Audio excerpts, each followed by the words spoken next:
Ce jour, 20 février, dans le cadre des opérations dans la zone de la boucle du Monde, les renseignements ont fait cas de préparation d'une embuscade d'envergure contre nos unités, notamment le 10e bataillon d'intervention rapide.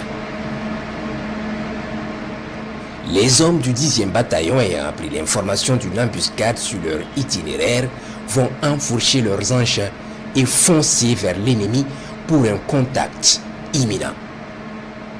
Les vecteurs aériens sont alertés du renseignement et foncent dans la zone. Effectivement, ils aperçoivent les criminels en train de pulluler dans la zone en vue de mettre en place le dispositif d'embuscade. Objectif certainement, interdit la vallée à nos vaillants combattants.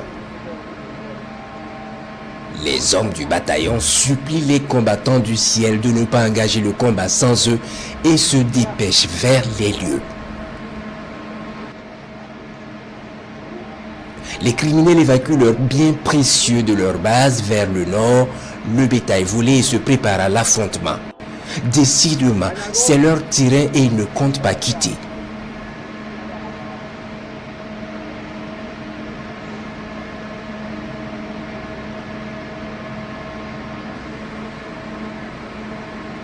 Après évacuation du bétail, ils sont prêts et attendent nos vaillants combattants.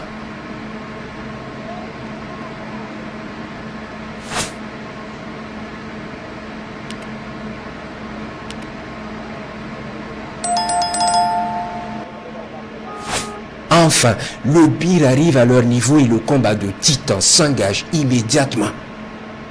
Des centaines de terroristes face à eux. Et ça crache le feu. Le Bir supplie les combattants du ciel de les laisser dérouler la manœuvre.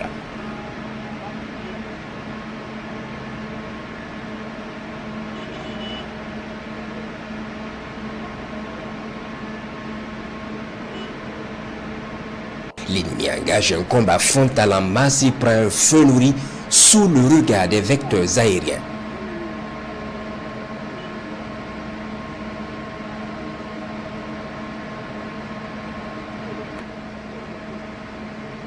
L'ennemi tire de côté ses morts mais tient sa position.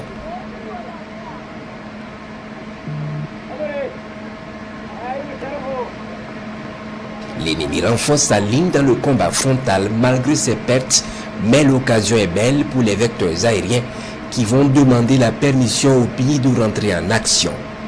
Un missile va fendre le ciel et frapper l'ennemi en plein cœur de son dispositif.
L'ennemi décide de reculer, mais continue le combat.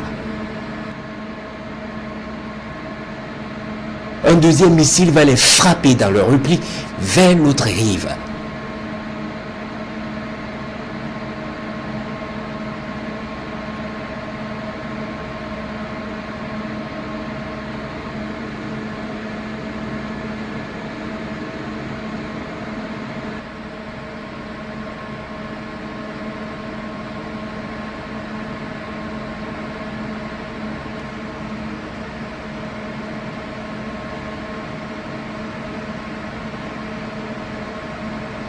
C'est la débandade dans les rangs ennemis. Ils se mettent au sérieux dans la course pour fuir. Le pays les pourchasse.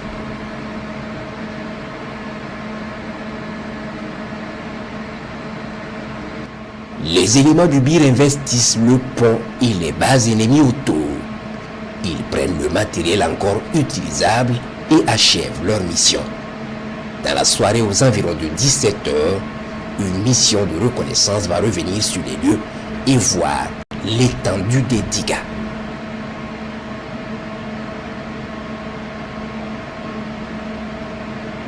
Les combattants du ciel les observent et décident de leur donner un message. Un missile va s'abattre sur eux dans la reconnaissance.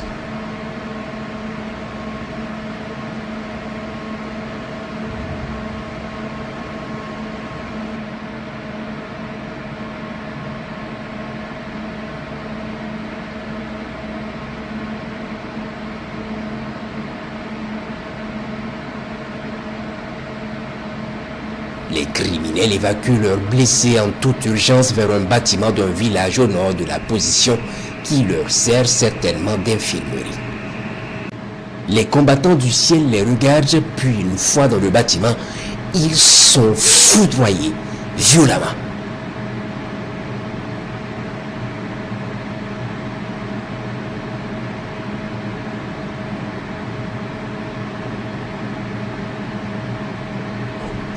Aucun mouvement autour.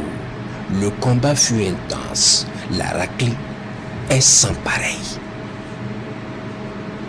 Les opérations se poursuivent.